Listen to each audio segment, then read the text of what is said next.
A single bark sliced through the humming heart of Northgate International Airport, shocking the flow of humanity into stunned silence. It wasn't the yapping of a lapdog nor the grumble of a lazy mutt disturbed from slumber. This was something deeper, primal, urgent, and impossible to ignore. Travelers glanced up from phones and glossy magazines, the fluorescent lights glinting from their startled eyes. A businessman in a tailored suit blinked, uncertain whether to laugh or reach for his security badge. The bark echoed again, louder, sharper, its tone unmistakable, warning not play. The dog, a sleek, copper-furred Belgian Malinois named Titus, stood at perfect attention, muscles taut as bowstrings. At the end of his leash, Officer Callie Voss felt the jolt run up her arm, the old instinctive fear that came not from the animal, but from what he sensed. 3 years with Titus had taught her to trust his every signal. Her hand hovered near her holster as she scanned the crowded terminal. And then she saw where Titus's gaze had locked, not on an abandoned suitcase, not on a harried businessman, but on a little girl standing in the shadow of a man whose hand clamped around her wrist with a force that set alarm bells ringing in Callie's mind. The girl's backpack, a bubblegum pink canvas with a plush narwhal, beaming from the pocket, contrasted sharply with the man's muted trench coat and severe wire-rimmed glasses. Titus barked a third-time voice resonant enough to send a ripple through the crowd. People started to back away. "What's wrong with that animal?" someone whispered. Callie's jaw set. Titus did not bark without reason. "It's just a kid," called out an elderly woman, her voice wavering as she clutched her handbag. "Control your dog, officer." But Titus was immovable, his paws planted, his body stiff with certainty. Callie drew a breath, letting her voice cut through the swelling anxiety. "Clear the area now." She didn't shout, but her authority carried over the terminal din. The crowd scattered. An airline attendant reached for the crimson emergency phone. The girl, no older than 9 or 10, stood rigid, her oversized denim jacket swallowing her frame. She didn't cry or speak, but her eyes, wide, luminous, searching, met Callie's for a split second, and in them Callie saw a plea so desperate it chilled her to the bone. The man, mid-40s and handsomely nondescript, bared his teeth in an imitation of a smile. "She's frightened of dogs," he explained, voice velvet smooth, each syllable rehearsed. "We'll just be on our way." But Titus surged forward, a growl rumbling deep in his throat. The leash jerked and Callie's heart leapt. "Sir, I need you both to step aside," she said, her tone measured, professional. The man's grip on the girl's wrist tightened, his knuckles blanching. "We're about to miss our flight," he insisted. I said, "Step aside." The words, quiet and certain, left no room for debate. Something in her eyes, something old and unyielding, made the man hesitate. That pause was all Titus needed. With a single measured step, he pressed his nose to the narwhal backpack and inhaled. The resulting bark was so sharp, so absolute, that agents nearby reached instinctively for their radios. A cup of coffee crashed to the floor, its contents spreading like a bloodstain across the cold tile. The girl looked up again, her lips trembling, and Callie read the message there as clear as any spoken word. "Help me!" But let's rewind. 10 minutes earlier, the man and the girl had been invisible, just another pair swept along in the tide of airport life. The man's tailored overcoat had a faint European cut. His gait relaxed, his grip on the girl's hand, gentle enough to seem like protection. The girl, her name according to her boarding pass was Zoe Marchand, wore faded jeans and sneakers that had seen too many playgrounds. She never spoke, never looked up, never fidgeted or smiled as they moved through the checkpoint. Their passports, checked and stamped, read Henri Marchand and Zoe Marchand. Father and daughter, destination, Vancouver Gate, B17. The paperwork was flawless, the names neatly printed. But as they approached the first security barrier, a young agent named Asha Patel felt a shiver of unease. It was the girl's eyes, huge, glassy, focused, somewhere far away. The man's answers were easy, his smile practiced. "She's shy," he explained when Zoe failed to respond, voice heavy with the weariness of a single parent. "She hates flying." Asha's supervisor, hurrying her along, dismissed her concerns. "We've got a backlog, Patel. Move them." And so the pair slipped through, blending into the river of humanity, their bright pink narwhal backpack bobbing like a buoy in the crowd. Back in the present, Callie and Titus led the man and girl into a private screening room, the kind reserved for situations that couldn't be resolved with a pat-down and a polite apology. The room was cold, the walls lined with steel and the faint hum of security equipment. The man, now calling himself Henri, sat with a studied casualness, legs crossed, hands resting lightly on the table. Zoe hunched beside him, shrinking into her jacket. Callie watched, both her own heart pounding. Titus lay at her feet, every muscle straining towards the backpack. "Did your daughter pack her own bag?" Callie asked, voice even. The man exhaled, a hint of irritation in his eyes. "I helped her, of course. She's 9. This is ridiculous. Where are you staying in Vancouver?" He hesitated just a fraction of a second. 4 seasons. She wanted to see the aquarium. Callie's gaze flickered to Zoe. The girl's hands twisted in her lap, her eyes trained on the table. Callie knelt, softening her voice. "Zoe, you don't have to talk. You can nod or shake your head. Did you pack this yourself?" The girl squeezed her eyes shut, then opened them again, blinking twice. Titus's tail thumped softly. "Sir, I'm going to open this bag now." "You need a warrant." The man's voice was steel, his posture shifting, his hands tensing. "I have probable cause and the authority under security protocol. You're welcome to challenge it after we're done." She nodded to the officer by the door. "Please escort Mr. Marchand to the observation room." The man rose, his movements suddenly sharp. "You're making a mistake," he hissed, eyes flickering to the door, to the backpack, to the girl. But he did not resist as 2 officers led him out. The door closed with a soft final click. Callie turned to Zoe, her tone gentle. "You're safe now, Zoe. Is there anything you want to tell me about your bag? Did someone put something inside? Something you weren't supposed to see?" Zoe raised a shaking hand, and with infinite care brushed her fingers across Titus's ear. The dog stilled his gaze, never leaving her face. She dropped her hand, silent again. Callie began to unpack the backpack-colored pencils, a sketchbook filled with careful drawings of whales and narwhals, a half-eaten granola bar, a battered plush rabbit. But beneath the lining, her fingers discovered something that should not have been there, a rectangle, cold and rigid, wrapped tight in duct tape. Her mouth went dry. She signaled to the other officer to step back and gently moved the backpack to a reinforced containment tray. Titus let out a warning bark, sharp and certain. Callie keyed her radio. "This is Officer Voss. Suspicious package, possible biohazard. Initiate lockdown on gates B through D." The response was swift. Lights flashed over the doorways, and agents moved with sudden urgency. Through the observation window, she saw Henri Marchand rise in a blur, lunging for the exit. He nearly made it past the first officer before a second tackled him, pinning him to the ground.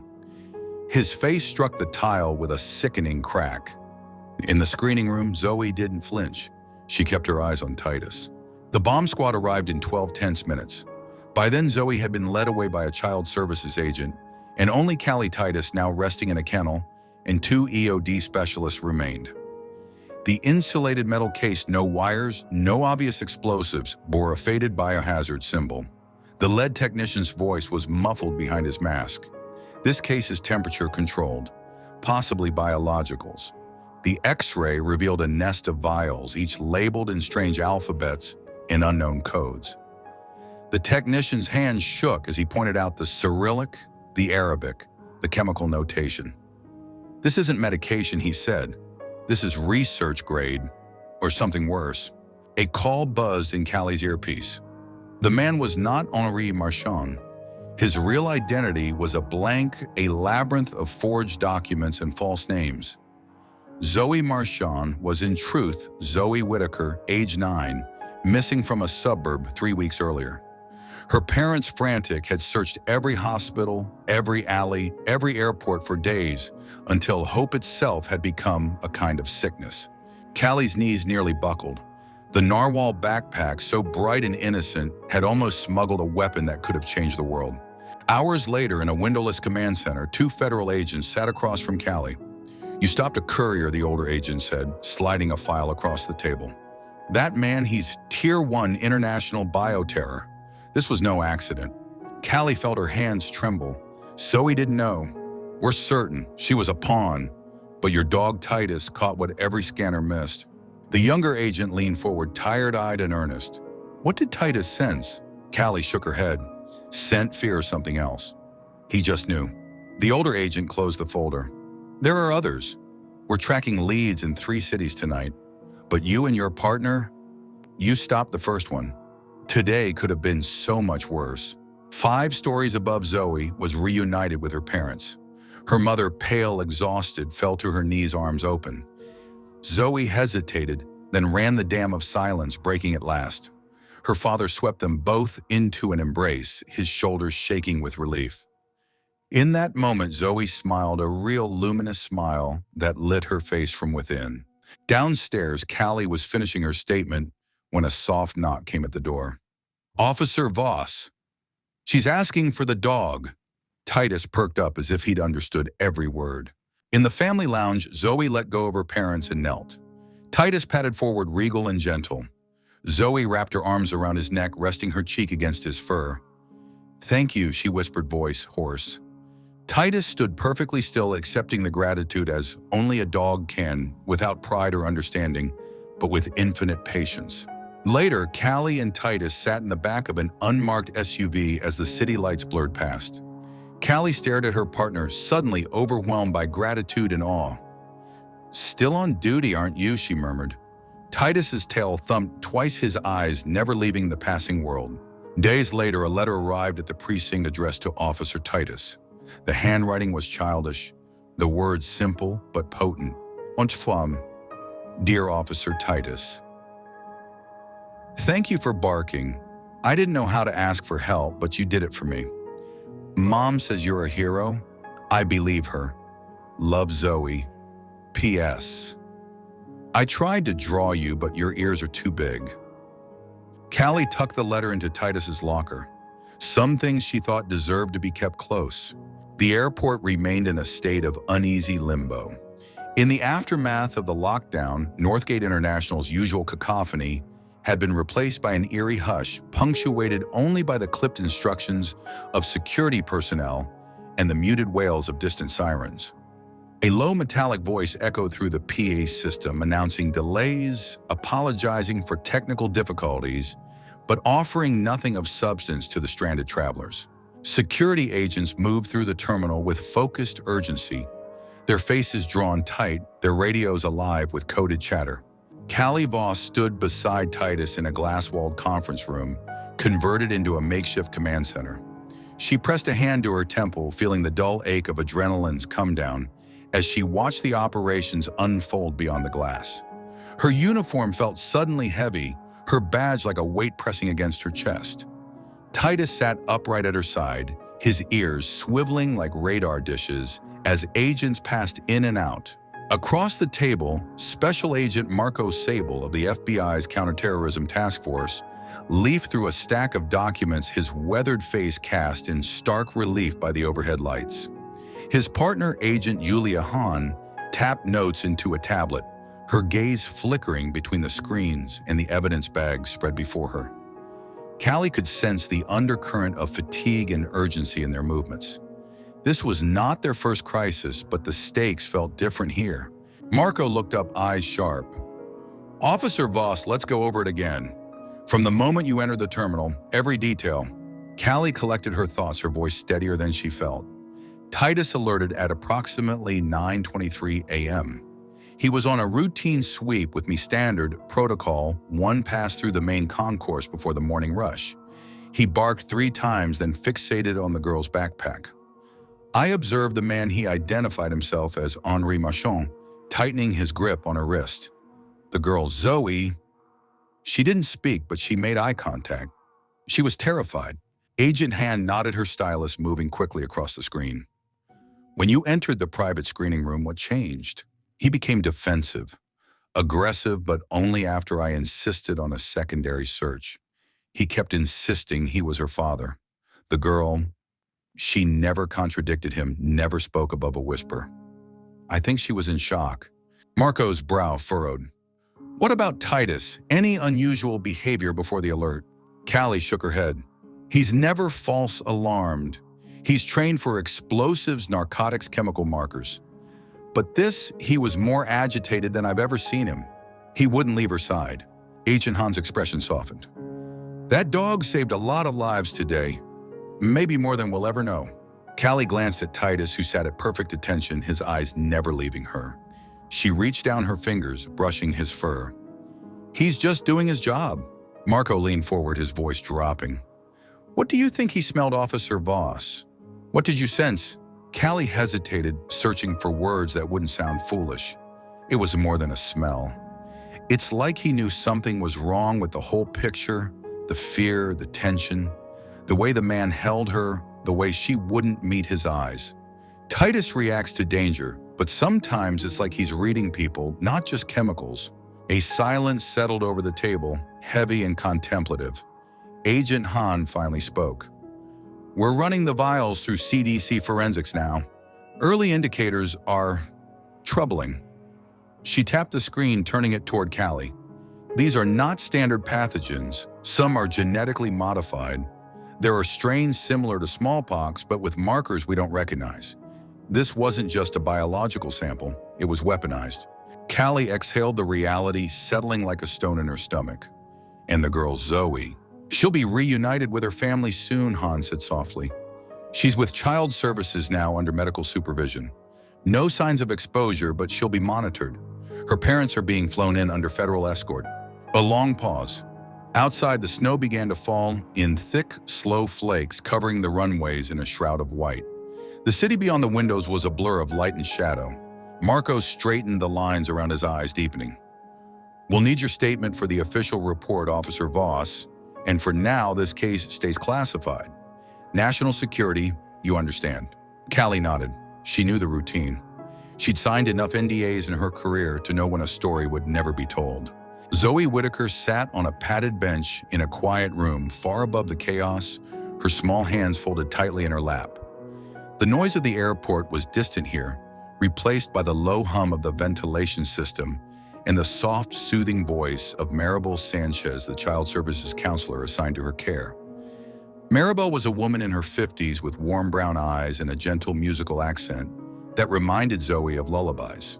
You're safe, Zoe, Maribel said softly, kneeling to meet her gaze.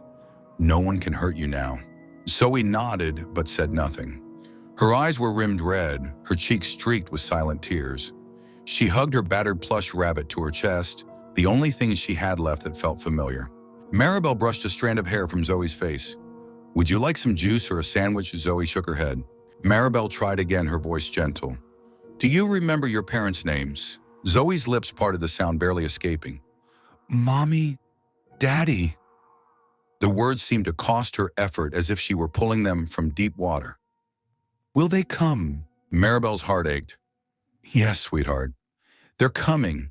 They're so happy you're safe. Would you like to draw something while we wait? Zoe hesitated, then nodded.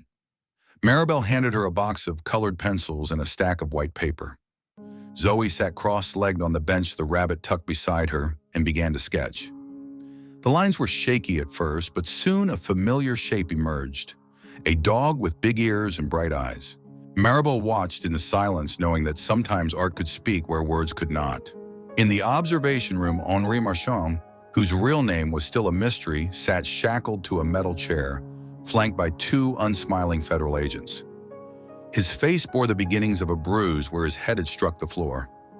He eyed his captors with a mixture of contempt and calculation.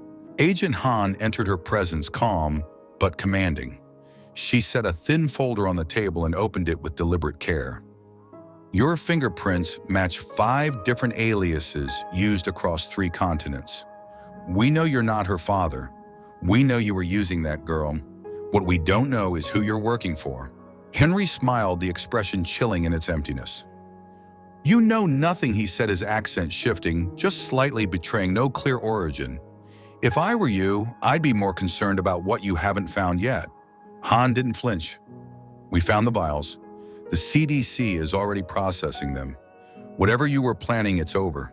Henri's lips curved in a thin, humorless smile. You found 1 bag. Good for you. Han's knuckles whitened on the folder. You're going away for a very long time. He said nothing more, his eyes growing distant, as if already retreating into the maze of his false identities. The hours crawled by. Night fell across the airport and the snow thickened, swirling around the floodlit tarmac. In the staff break room, Callie sat with Titus at her feet, her uniform rumpled and her mind spinning. She nursed a paper cup of bitter coffee, her hands trembling slightly.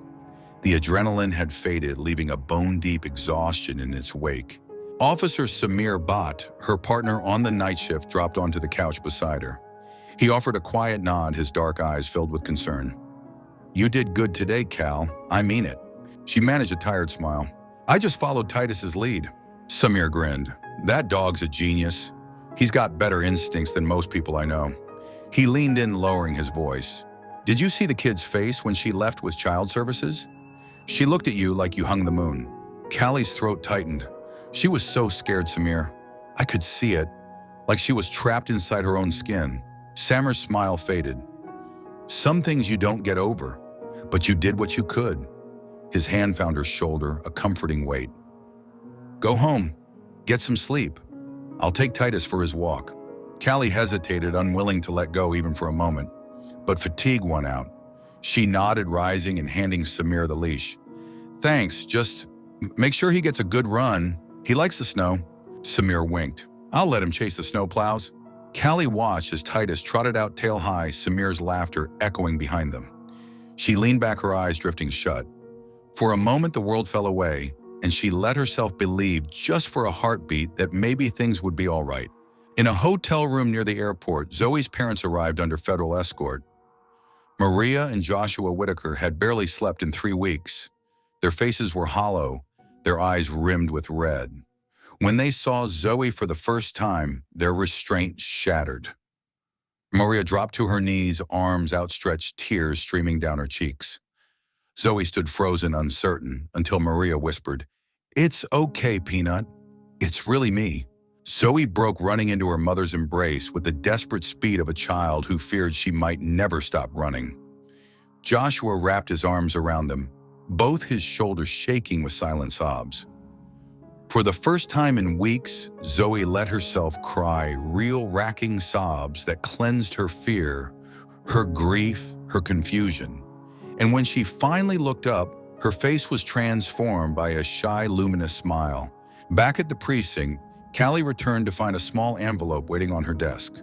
Her name was written in careful looping script. Inside was a letter. "Dear Officer Titus, Afraid, thank you for barking. I didn't know how to ask for help, but you did it for me. Mom says you're a hero. I think you're more than a hero. I drew a picture of you. Sorry, your ears are too big. Eliranin, Vesogwem." Callie smiled, tears prickling at the corners of her eyes. She tucked the letter into Titus's locker, a private badge of honor. That night, as she sat beside Titus in the quiet of the K9 bay, she spoke softly, her hand stroking his back. "You did good, boy. None of them will ever know, but I do. And so does she." Titus blinked, then leaned against her, his head heavy on her knee. The world outside was full of danger, full of secrets and shadows. But here in the hush of the kennel, there was only trust and the unbreakable bond between handler and dog. The city slept beneath a quilt of fresh snow, the airport's runways glowing faintly in the pre-dawn hush. Inside the precinct's K9 bay, Callie Voss sat cross-legged on the concrete floor, her back against Titus's kennel. The Malinois lay beside her, with his head resting on her thigh, breath slow and even. Overhead, the fluorescent lights buzzed softly, illuminating the neat rows of leashes, harnesses, and worn training dummies hanging from metal hooks. Here in this liminal hour, the outside world faded, and the anxieties of the day could be set aside. Callie traced a finger along the envelope she'd tucked into Titus's locker, then drew it out and read Zoe's words again. "Thank you for barking. I didn't know how to ask for help, but you did it for me. Sorry, your ears are too big." There was a crayon drawing to Titus's coat, a bright, improbable orange. His eyes comically wide ears, enormous and flopping. The innocence of it struck her harder than any commendation. She smiled, blinking back tears, and slipped the letter into her breast pocket. Outside, the city was beginning to stir. Callie could hear the distant rumble of a snowplow scraping the main avenue, the faint clang of chains on icy tires. She let her thoughts wander back to the girl, to the way Zoe had clung to her mother's coat, to the silent, desperate plea in her eyes. What must it be Callie wondered to trust a stranger's dog more than the man who claimed to be your father? She thought too of the vials. The case had passed from the bomb squad to CDC officials in hazmat suits, then to federal custody, each handoff documented with solemn gravity. No one spoke of what might have happened if Titus hadn't barked. The silence was its own kind of reverence. Yet beneath the surface, rumors flickered about secondary threats, about missing children in other cities, about a network vast enough to make anyone feel small. Callie's phone buzzed. She glanced at the screen, a message from her captain, Marcia Duval. "Come see me, briefing at 700. She sighed, pressing her forehead to Titus's warm neck. "Back to work, partner."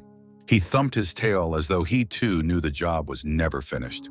The precinct's briefing room was crowded with a cross-section of uniformed officers, federal agents, and a smattering of airport security executives. The air was thick with the scent of burnt coffee and anxious sweat. Captain Duval stood at the head of the table, her silver-streaked hair pulled into a severe knot, her posture radiating command. "Let's begin," she said, her voice brisk. "You've all seen the initial reports. Thanks to the actions of Officer Voss and K9 Titus, a major incident was averted yesterday at Northgate International. What you haven't seen is the scale of what we're facing." She nodded to Agent Han, who tapped her tablet and brought up a map. Dots bloomed across the screen: airports, ports, border crossings. "This was not an isolated event," Han said, her tone grave. "Interpol and Homeland Security are coordinating with us. In the last 72 hours, 3 other children have been intercepted carrying similar insulated cases. 1 in Frankfurt, 1 in Istanbul, and 1 in Sao Paulo. All were traveling with adults using forged identities." A low murmur rippled around the room. Callie's pulse quickened. "The vials contained in each case are genetically similar but not identical," Han continued. "We believe the organization responsible is testing both distribution methods and the vigilance of local authorities. Each child was reported missing within the last month. Each adult claimed to be a parent or legal guardian." Captain Duval's gaze swept the room. "This is now a transnational investigation. Our priority is twofold: find any additional couriers before they board and support the families of these children. Officer Voss, you and Titus will be assigned to a joint task force with FBI and CDC liaisons. Your expertise is needed." Callie nodded, feeling the weight of the task settle in her chest. Titus at her feet seemed to sense the shift in mood and press closer to her leg. Duval's voice softened as she looked at Callie. "You did good work. Now we need you to do it again." After the briefing, Callie found herself paired with Agent Han in an unmarked government van, weaving through city streets toward a nondescript office block converted into a command center. Han rode in silence for a while, her eyes scanning the snow-covered sidewalks. Finally, she spoke. "I read your file, Officer Voss. You started in community policing, didn't you?" Callie nodded. 3 years beat cop, 2 as a detective transferred to K9 after a bad call. Titus was my second partner.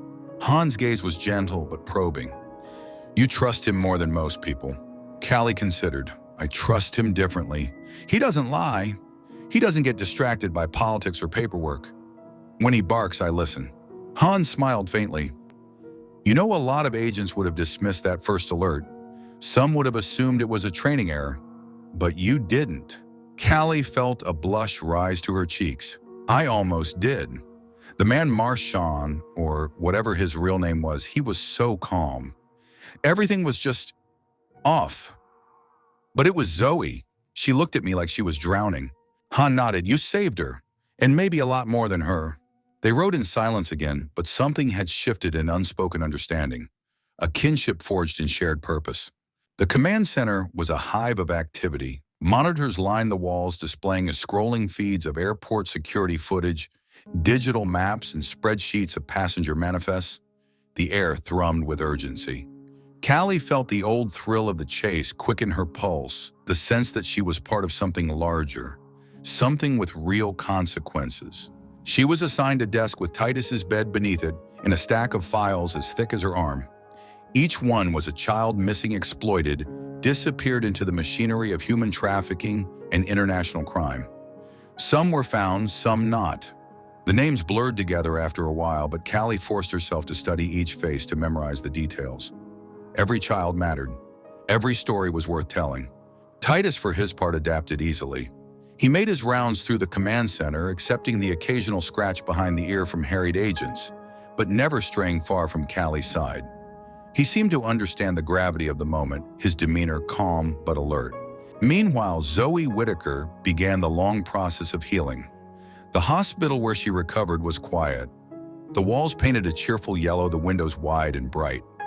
Her parents visited every day, their presence alternately comforting and overwhelming. Zoe clung to her plush rabbit and the drawings she'd made of Titus, keeping both within arm's reach at all times. She spoke rarely, her voice still small, but she listened intently to the adults around her. She drew often pictures of home of her parents, of the dog who had saved her. One day her mother found her at the window, sketching the airport's skyline. "Do you want to talk about it?" Maria asked gently. Zoe shook her head, but then after a pause she whispered, "He barked for me? That's how you knew." Maria wrapped her daughter in her arms and wept, both in sorrow and relief. Back in the command center, the investigation deepened. Surveillance footage from other airports revealed faces, some blurred, some clear, of adults guiding children through security, their movements choreographed to avoid suspicion. Patterns emerged: similar backpacks, similar routes, similar scripts when questioned. The network was vast, sophisticated, and utterly ruthless. One evening after a 12-hour shift, Callie sat in the empty break room reviewing footage. Titus lay at her feet, eyes closed, but ears twitching at every sound. The door opened, and Agent Hans slipped in 2 mugs of coffee in hand. "Mind if I join you?" she asked. Callie shook her head, grateful for the company. Hans slid a folder across the table. "This just came in from Interpol. Another case, this time in Helsinki. Same pattern. The adult got away, but the child is safe." Callie's jaw clenched. "How many more? How do we stop them all?" Hans' eyes were tired but resolute, one at a time. "We start by not letting this one disappear into the noise." She paused, then reached into her bag and pulled out a small battered toy, a narwhal identical to the one on Zoe's backpack. "For what it's worth, you made a difference. You and that dog." Callie accepted the toy, her fingers tracing its worn fabric. She thought of Zoe, of the other children, whose stories had not ended so well. She looked at Titus, who opened his eyes and gazed at her with quiet devotion.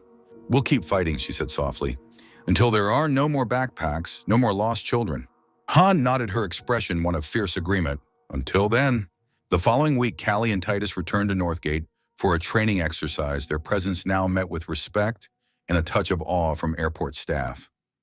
Passengers paused to watch as Titus sniffed rows of luggage, his demeanor focused, his movements precise. Some snapped photos, others simply watched, wondering at the bond between human and dog. As they finished their sweep, a little girl with a backpack shaped like a ladybug approached her mother, hovering nervously behind. The girl hesitated, then reached out to pet Titus's head. He leaned into her, touch, eyes gentle. Callie knelt beside her, smiling. "He likes you." The girl grinned, her fear forgotten for a moment. "Is he a hero?" Callie glanced at Titus, her heart swelling with pride. Yes, he is." And as they turned to leave, Callie felt for the first time since that terrible morning a glimmer of hope, a sense that even in a world full of shadows, there were still moments of light. The city's rhythm returned with the morning sun, but for Callie Voss, each day, since the incident, felt slightly out of sync, like a melody missing a crucial note. She found herself waking in the night pulse racing, replaying the moment Titus's bark cut through the terminal. Sometimes she dreamed of running endlessly through a forest of suitcases and faces, Zoe's eyes wide with wordless pleading, the narwhal backpack impossibly heavy in her hands. She kept busy. The command center demanded long hours briefings, cross-agency calls, debriefs with the CDC, and daily patrols through the airport with Titus. But the weight of what had almost happened shadowed her steps. One evening after a particularly grueling shift, Callie lingered in the canine yard behind the precinct. The snow had melted into dirty slush, and the city lights flickered in the puddles. Titus chased a battered rubber ball, his movements fluid and efficient. but he returned to her side more often than before, as if sensing her disquiet. Captain Duval appeared at the fence, hands in the pockets of her wool coat. "You look like you could use a drink, boss." Callie managed a wry smile. "Not on duty, Captain." Duval's gaze softened. "You did what few would have: listened to your gut, trusted your partner. It's normal to feel untethered, especially after something like this." Callie hesitated. "I keep thinking, what if I'd hesitated? What if Titus hadn't barked?" Duval's voice was gentle but firm. "You didn't. That's what matters." They stood in silence, the city's low thrum filling the space between them. "Take the evening off," Duval said at last. "Go home, rest. The world will still be here tomorrow." Callie's apartment was small and cluttered, lived in the way only a cop's place could be. Old case files, some closed, some never properly resolved, lined her bookshelves, interspersed with battered paperbacks and faded photographs. There was a framed picture from her first year on the force, Callie, hair shorter and smile brighter, standing between her father and her older brother, both lifelong officers. Her father had retired. Her brother Nate had not been so lucky. A faded medal hung nearby, a relic of a service award she'd never quite felt she'd earned. She stared at it now, remembering the day it was pinned to her chest, how heavy it had felt, how hollow the words of praise in the wake of a partner, lost in the line of duty. Titus patted in and settled at her feet. She reached down to scratch his ears, grateful for his silent companionship. "You know," she murmured, "I used to think this job was about catching bad guys. But it's not really. It's about seeing what others miss, about listening even when you're tired, even when you're scared." Titus blinked, his gaze unwavering. Callie's phone buzzed, interrupting her reverie. It was a text from her mother. "Saw the news. Proud of you. Dad says you should come by for dinner. Bring Titus. Love you." She smiled, a real one this time, and typed back a quick reply. The reminder of family, of roots of love that outlasted any darkness, was grounding. The next day, Callie returned to the command center to find the investigation had shifted gears. Agent Hahn briefed the team. "Interpol has identified a suspected ringleader. Name is Victor Resnak, Czech national. We believe he's orchestrating the abductions and the movement of the vials." A mugshot flashed on the screen, a man with hollow cheeks, deep-set eyes, and a permanent sneer. "Resnik moves between Prague, Warsaw, and the Baltics." Hahn continued, "We have credible intel he's planning another operation within the week, possibly here, possibly in Montreal." Callie's pulse quickened. "How do we get ahead of him?" Hahn's expression was grim. "We follow the money and the movement. He's using shell companies to purchase airline tickets, rotating identities for his couriers. The only constant is the children always reported missing, always between 8 and 12, always with a specific type of backpack." She glanced at Callie. "We'll need Titus on alert. If there's another attempt, I want him on the front lines." Callie nodded, feeling pride and trepidation in equal measure. In the days that followed, Callie found herself drawn into late-night strategy sessions with Hahn and the task force. They pored over manifests, matched faces to missing person reports, and traced the flow of money through a labyrinth of offshore accounts. The deeper they dug, the more labyrinthine the network appeared. Recruiters in small towns, forgers in city slums, handlers who moved from airport to airport like ghosts. One evening, Hahn joined Callie as she reviewed security footage from Warsaw. The two women sat shoulder to shoulder in the darkened office, the only light the flickering monitors. Hahn spoke quietly. "You ever think about leaving, doing something safer?" Callie shook her head. "Sometimes, but then I remember why I joined. After Nate, after he died, I almost quit. But then I met Titus. He needed someone, and so did I. Working with him, it's the first time I felt like I could make a difference again." Hahn smiled, understanding in her eyes. "We all need something to hold on to." They sat in companionable silence, the hum of the city and the distant bark of Titus the only sounds. Meanwhile, Zoe Whitaker's world slowly expanded beyond the hospital room. Each day a little more color returned to her cheeks, her voice a little stronger. With the help of Maribel, her counselor, she began to process what had happened. Sometimes she spoke of the man who took her, but mostly she spoke of the dog who saved her. "He was brave," she told Maribel one morning. "He looked at me like I mattered." "You do matter," Maribel assured her. Zoe nodded. "I want to be brave too, like Titus, like Officer Voss." Her parents watched her with cautious hope, grateful for every small step forward. The investigation reached a turning point when Interpol flagged a new booking, a flight from Prague to Montreal, adult and child last-minute ticket matching the pattern. The team sprang into action. Callie, Han, and Titus were dispatched to Montreal's international airport, working alongside local authorities. The tension was palpable as they waited.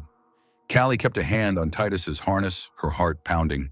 She scanned the arrivals' faces, blurred by jet lag and anxiety, children clinging to parents, security agents, moving with practiced efficiency. Then Titus stiffened, nose lifted, body vibrating with alertness. Callie followed his gaze, a girl no more than 10, clutching a purple owl backpack, led by a man whose eyes darted nervously.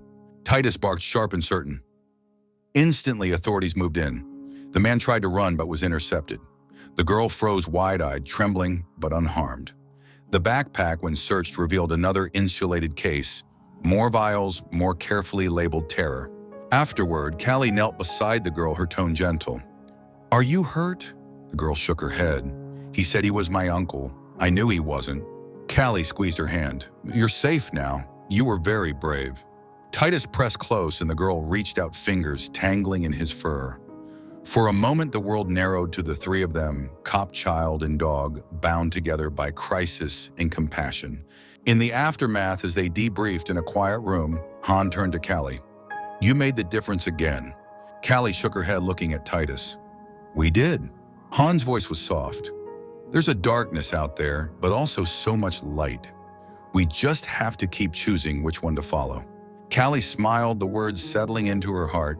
She thought of Zoe, of the girl in Montreal, of all the children still waiting to be found. She knew the fight wasn't over, but for the first time since the airport, she felt hope, a fragile, luminous thing, but real.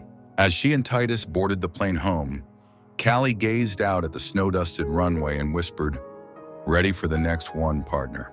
Titus's tail thumped, and they flew into the dawn, carrying the promise that as long as there were children to protect, they would answer the call. Even as Callie and Titus returned to their home city, the world seemed sharper, its every ordinary moment tinged with the aftertaste of peril and possibility. The press never knew the truth behind the security incidents in Montreal or at Northgate. They filled the airwaves with speculation about technical malfunctions, never guessing that children's lives and the fate of entire cities had hung on the instincts of a single dog and the vigilance of a handful of determined strangers. Back in Northgate's K9 wing, Callie found herself changed. Where once she'd moved through the routines of training and patrol with measured confidence, now each sweep of the terminal felt fraught with new significance. She watched not just for abandoned bags or suspicious packages, but for the subtle signs she'd learned to read: a hand held too tightly, a child too silent, a glance that darted away from authority. Titus, too, seemed more alert, his gaze scanning the crowds, his body tensing whenever a child came near. Yet he remained gentle, always pausing to accept a pat from an anxious parent or to nuzzle a frightened toddler's hand. Callie marveled at the balance. The same animal who could detect the chemical whiff of terror could also soothe it away. Her partnership with Agent Han deepened. The two women spent long hours in the command center, combing through new leads and piecing together the network behind the attempted attacks. The more they uncovered, the more intricate and chilling the web became.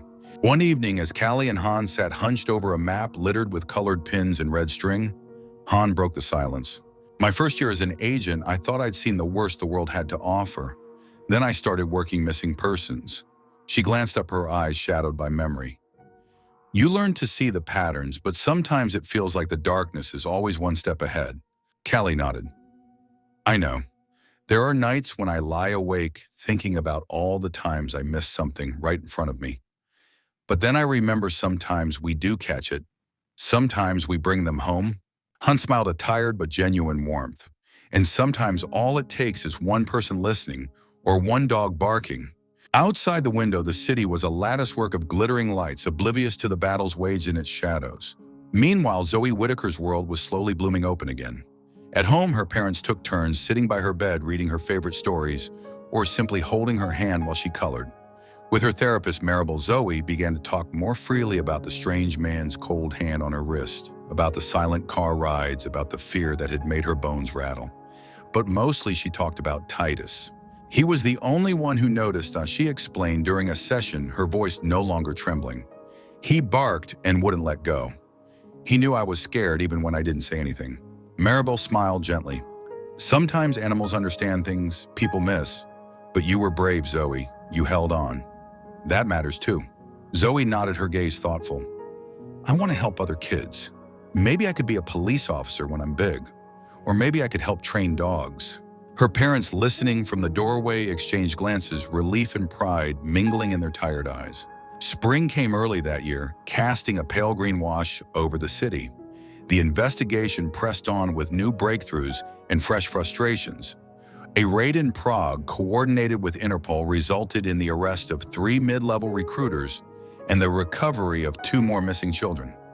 Each win was tempered by new challenges. Resnick, the ringleader, remained elusive, his network adapting, shifting, always just out of reach. For Callie, the work became both a solace and a burden. She found herself haunted by the faces of the children in the files, by the memory of Zoe's quiet plea.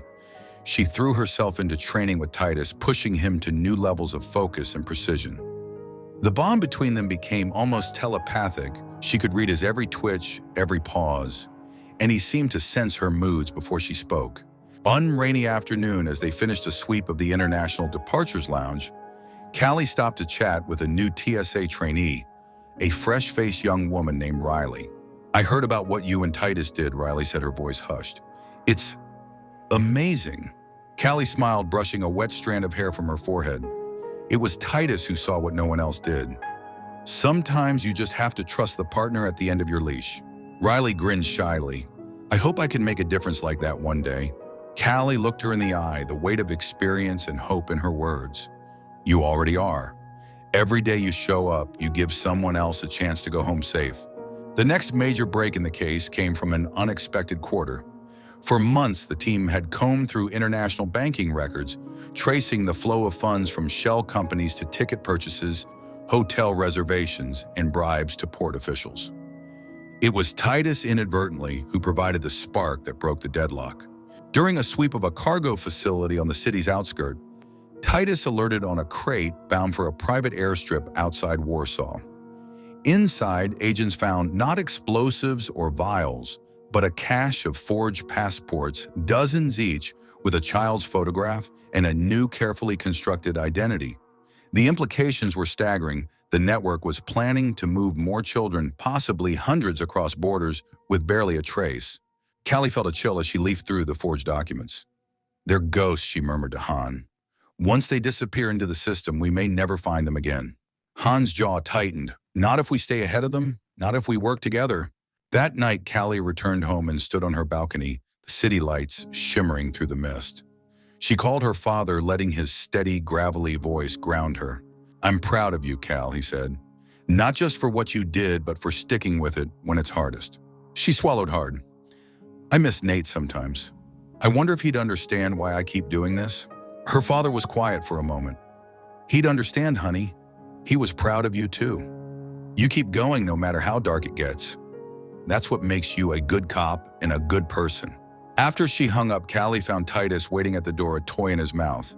She laughed, tension draining from her shoulders, and knelt to wrap her arms around his neck. Thanks for watching out for me, she whispered. We're not done, are we?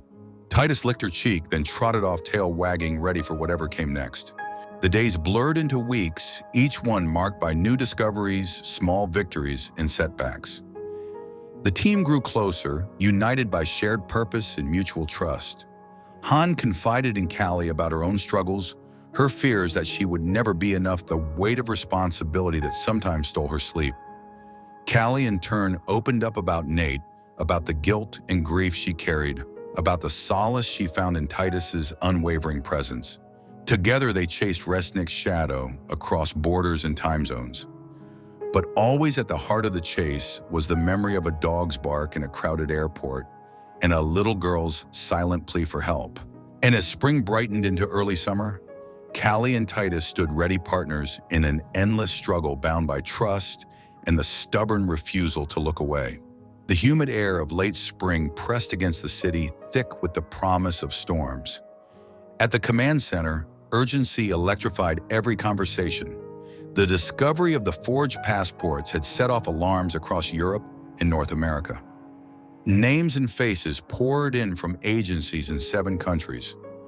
Each new lead was both a hope and a heartbreak. For Callie, every day felt like standing at the edge of something vast and perilous. Sleep came fitfully haunted by faces Zoe's, her brother Nate's, and now the children from the photographs in the crate. But she pressed forward, driven by a stubborn, quiet resolve.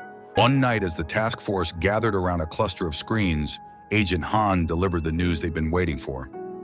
Interpol intercepted a phone call, Resnick's voice arranging a rendezvous at a warehouse near Gdansk, Poland. He'll be there in 3 days. Polish authorities want our help. They're expecting a major handoff, money, documents, and at least 4 children in transit. The room fell silent.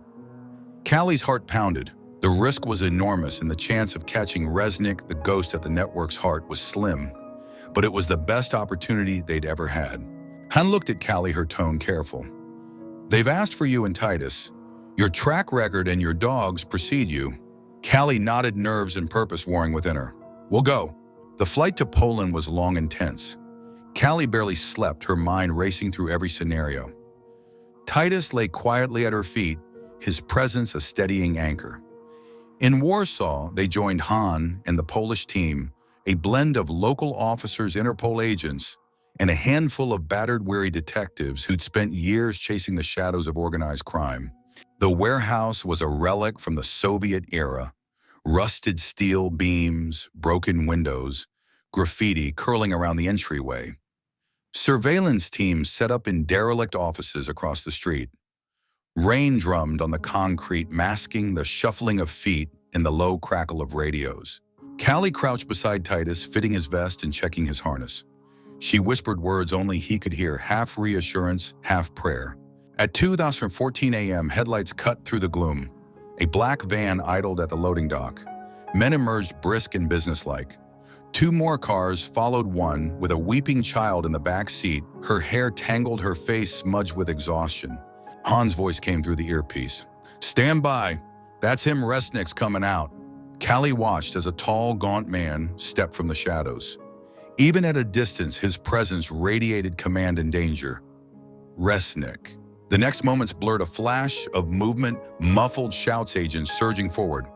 Callie and Titus swept in from the flank, cutting off an escape route. She glimpsed Resnick's eyes, cold, calculating, as he shoved one of his own men into the line of fire and bolted toward a side door. Titus, go. Callie released the dog, her voice sharp. Titus raced ahead, legs a blur, teeth bared in a warning snarl. He caught Resnick just as the man reached a waiting car, leaping and latching onto his arm with perfect control. Resnick screamed, twisting, but Titus held fast. In seconds, Polish officers swarmed in, wrestling Resnick to the ground. Callie sprinted after them, heart slamming in her chest. She reached Titus, whose body vibrated with adrenaline, but whose grip was measured, never more force than necessary, always precise. She pressed a hand to his shoulder, her voice low. Good boy, that's it. Resnick's face contorted with pain, and rage spat at her feet. You have no idea what you've done. There are others. There are always others. Callie met his gaze, her own steady and unflinching. Not tonight. The rescue that followed was chaos and relief in equal measure. The children, 4 in total, 2 girls and 2 boys, were frightened, dehydrated, but alive. Callie knelt beside the youngest, and a pale-haired girl of about 8, her voice gentle. We're here to take you home. You're safe now. The girl nodded, clinging to Callie's hand as if it were a lifeline. As dawn broke, the warehouse echoed with the sound of agents calling families, children's cries and exhausted laughter. Han found Callie outside, sitting on the curb with Titus's head in her lap. We did it, Han said, her voice breaking with relief. Callie nodded, tears slipping down her cheeks. This time we did. Han sat beside her, the 2 women watching the sun rise over the battered city, hope and fatigue mingling in the morning air. The aftermath was a whirlwind: paperwork, statements, interviews with local press. Resnick's arrest made headlines across Europe, even if the full story never reached the public. The children were reunited with their families. The network, while not destroyed, was crippled. Back in Northgate, Callie and Titus returned to a hero's welcome, one that was as always private and understated.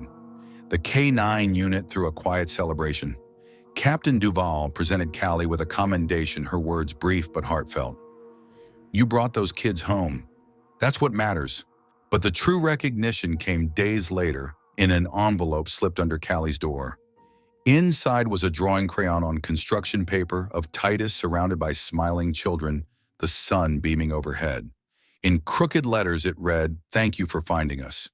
Callie hung it above her desk, where she could see it every day. Zoe Whitaker, hearing of the rescue, wrote a letter to Callie and Titus. In it, she described her own journey, the nightmares, the slow return of laughter, the way she'd learned to trust again. "Dear Officer Voss and Titus, I wanted you to know I'm okay now. I started school again. I have new friends and I'm not so scared anymore. When I feel afraid, I think about you and Titus. I know there are people and dogs who will always try to help. Maybe someday I can help too. Thank you for being brave for me and for all the other kids. Love, Zoe." Callie read the letter aloud to Titus, her voice thick with emotion. He listened, ears tilted, as if he understood every word. Time moved on. The world remained dangerous and unpredictable, but Callie and Titus continued their work, each sweep of the terminal. Each late-night call, another small act of faith in the face of darkness. Callie found herself changing, her burdens lighter, her hope steadier. The scars of old wounds remained, but they were no longer the only story. In quiet moments, she would sit beside Titus and speak softly, her words a promise to herself and to him. As long as there are children to protect, as long as there's someone who needs us, we'll keep going. Titus would nuzzle her hand, his presence unwavering. And for the first time in years, Callie believed it, that even in a world of shadows, light could win, one rescue, one bark, one brave child at a time. The months that followed the raid on the Gdansk warehouse were a strange mixture of celebration and reckoning. International headlines quickly moved on to other crises, but for the children brought out of that grim place, the story was only beginning. In the sunlit wing of a Polish pediatric hospital, 4 young survivors were given new clothes, new toys, and a cautious, vigilant freedom. Each child responded differently to the bright, unfamiliar world outside the warehouse. Some clung to their caregivers with panicked desperation at the faintest sign of separation. Others sat silent for hours, eyes fixed on the horizon, as if waiting for the next shadow to fall.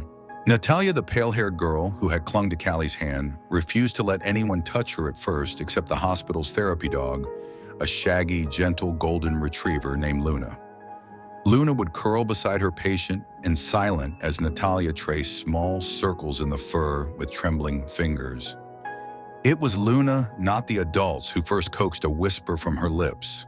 "Do you think the barking dog will come visit?" she asked one day, her voice reed thin. The nurse smiled. "Maybe someday, but he has other children to help now." Natalia nodded, accepting this as a kind of magic somewhere out there. A dog like Luna was still watching, still protecting. For Maxim, a boy of 11, with sharp eyes and a quiet, stubborn pride, the hardest challenge was the loss of trust. His father arrived at the hospital looking 10 years older than his photographs, but Maxim barely acknowledged him at first. The time in captivity had taught him to guard every word, every emotion. It was only after a therapy session where he drew a picture of a dog in a police vest, eyes bright and fearless, that he finally broke down, sobbing into his father's chest.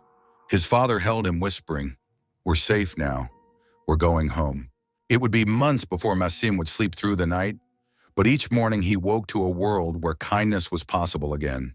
The 2 siblings, Anna and Jakob, had been taken together and in many ways survived because of each other. In the hospital playroom, they would build elaborate forts out of pillows, Anna always insisting on a secret password, her way of reclaiming a sense of control. Jakub, the elder by 2 years, kept watch at the door, eyes scanning for threats even as he played. Their parents arrived from Slovakia, collapsing with relief at the sight of their children. The family spent weeks in the hospital learning how to be together again. A visiting psychologist explained that healing would be slow, that the children's world had been fundamentally altered, but that love, patience, and honesty would be their best tools. Anna, who had barely spoken since the rescue, finally found her voice again when allowed to video chat with Callie and Titus. Titus sat in front of the camera, tongue lolling, big ears perked, while Callie translated his thoughts in a gentle, playful voice. Anna giggled for the first time since the ordeal, her laughter a fragile but undeniable act of defiance against her memories. Meanwhile, the families began to reach out to one another, forming a network of support that stretched across borders and languages. Parents exchanged emails and phone calls, sharing strategies for calming nightmares, for answering impossible questions, for finding new routines amid the aftershocks of fear. Word of the rescue spread in survivor communities. Parents whose children were still missing found solace in these stories, proof that sometimes, against all odds, the missing could come home. The ripples extended outward. In Northgate, Callie was contacted by a local nonprofit that supported families of missing children. They invited her to speak at a gathering, not as a police officer, but as a person who had witnessed both the darkness and the light. Callie was nervous at first, uncertain what she could offer. But as she stood before the group, Titus at her side, she saw faces full of hope and pain, people desperate to believe that someone somewhere still cared. She spoke honestly about the day at the airport, about Zoe, about the feeling of powerlessness that haunted even those who wore a badge. She talked about Titus's bark, how it had been a bridge between fear and rescue, between silence and help. Afterward, parents approached her one by one, pressing her hands, whispering thanks, sharing stories of children lost and found. Titus, ever patient, offered his head for gentle pats, his presence a balm where words failed. For Zoe, the aftermath was a mosaic of new beginnings. She started seeing a counselor twice a week, slowly learning to name her fears and tame her nightmares. Her parents enrolled her in a summer art camp where she drew countless pictures of dogs, always with big ears, always smiling. That summer, Zoe wrote letters to each of the children rescued in Poland. With her parents' help, she told them about her own journey, the bad dreams, the small victories, the way she found courage by remembering Titus's bark. "Shreyer, you are not alone," she wrote. "It gets better, I promise." The children in turn began to write back. Letters crossed oceans, sometimes a few lines, sometimes drawings, sometimes just a heart or a paw print. It became a lifeline, a circle of survivors reminding one another that the world could be rebuilt. The impact reached even further. The story of the rescue, though never fully revealed in the press, inspired new donations to missing children's charities. Police departments in several countries requested more K-9 training for airport units. Even the skeptical security officers at Northgate began to watch more closely, not just for unattended bags, but for the silent signals that something was amiss. One day, a new handler approached Callie as she finished a sweep. "I used to think the dogs were just for show," he admitted. "But now, I know better. Thanks for reminding me why we do this." Callie smiled. "It's not just the dogs, it's all of us listening when it matters." The children's stories continued quietly in the margins of headline news, but no less real. Healing was not linear. There were setbacks, hard days, moments of regression. But with every letter, every visit from a therapy dog, every night spent safe in their own beds, the survivors built new lives. They would forever be marked by what had happened in the shadows of that warehouse. But they were also marked by the courage of those who searched, by the love that refused to surrender, and by the memory of a dog's bark that turned the tide. In her own quiet moments, Callie often thought of those children, not just the ones who had been found, but all those still waiting. She kept their letters, their drawings, and the lopsided portraits of Titus in a box beneath her bed. On nights when the world felt too heavy, she would open it and remind herself every life saved mattered. Every child returned was a victory worth the fight. And always at her side, Titus would rest his head on her knee, his presence a silent promise. "Here no one is invisible. Here you are safe." The years that followed were quieter, but no less meaningful. The case became legend within the department, not just for the darkness it revealed, but for the light that followed. For Callie, it was never about medals or news stories. She would flinch from attention, always insisting the real credit belonged to Titus. He grew older, his muzzle silvering his step, a touch slower, but his eyes never lost that spark of alertness, that unwavering trust. Callie was promoted first to head the K-9 unit, then to oversee security initiatives at Northgate. She found herself mentoring new handlers, teaching them not just the mechanics of detection, but the subtler art of compassion, how to listen for the stories behind the silence, how to follow a hunch when the world wanted only evidence. She told every rookie the same thing: trust your partner. Sometimes the only difference between tragedy and rescue is a single moment of listening. Titus retired with honor, his harness hung in a place of pride at the precinct. On his last official day, the department gathered in the K-9 yard. There was no press, no fanfare, just the people who understood what it meant to have a life saved by a dog's impossible intuition. Officers, agents, and even a few airport workers came to kneel beside him, offering treats and gentle words. Callie knelt last, pressing her brow to his and whispering, "Thank you, partner. You changed everything." He spent his retirement at Callie's side, joining her on long, meandering walks through city parks, greeting children with a dignity that seemed to assure them the world, though dangerous, could also be kind. Sometimes at community events, parents would bring their children to meet Titus and tell him shyly that he was their hero. He accepted their awe with the calm of one who knew heroism was just another word for doing what must be done. Zoe grew up her life branching out in directions no one had dared hope in those bleak days after her rescue. She volunteered with children, sometimes bringing her own rescue dog to the hospital to sit beside frightened kids. She sent Callie letters every year, each one inscribed with a new drawing of Titus, always with ears, just a bit too big, always smiling. The children from Gdansk, too, found their paths. Some remained in touch, their letters to each other, a thread of hope that stretched across continents. They became living proof that healing was possible, that the past did not have to dictate the future. Their parents, once strangers, bound by terror, became allies in advocacy, pressing for stronger protections and better training in airports around the world. On the anniversary of the rescue, Callie would sometimes gather those letters, those drawings, and sit with Titus on the stoop outside her apartment. She would read aloud, her voice soft in the night air, feeling the years settle gently around her. One autumn evening, as leaves skittered across the sidewalk and the air smelled of rain, Callie watched Titus doze beside her and thought of all the lives that had intersected because one dog had refused to ignore a child's silent plea. She thought of the families reunited, the children laughing, the new handlers learning to listen. The world nudged just a little toward the light. And she knew that even when her own days of service ended, the work would go on. There would always be another handler, another dog, another child in need. There would always be darkness, yes, but there would also be those who chose again and again to stand against it. As dusk deepened and the city lights flickered on, Callie rested her hand on Titus's broad back and whispered, "We did good, didn't we, boy?" Titus, half asleep, thumped his tail, a quiet, enduring answer. Above them, the world moved forward, planes rising above the city families, hurrying home children with bright backpacks and secret hopes. And somewhere in the crowd, a handler and a dog would pause, alert to the faintest tremor of fear, a living legacy to the truth that sometimes the smallest voice can change the world.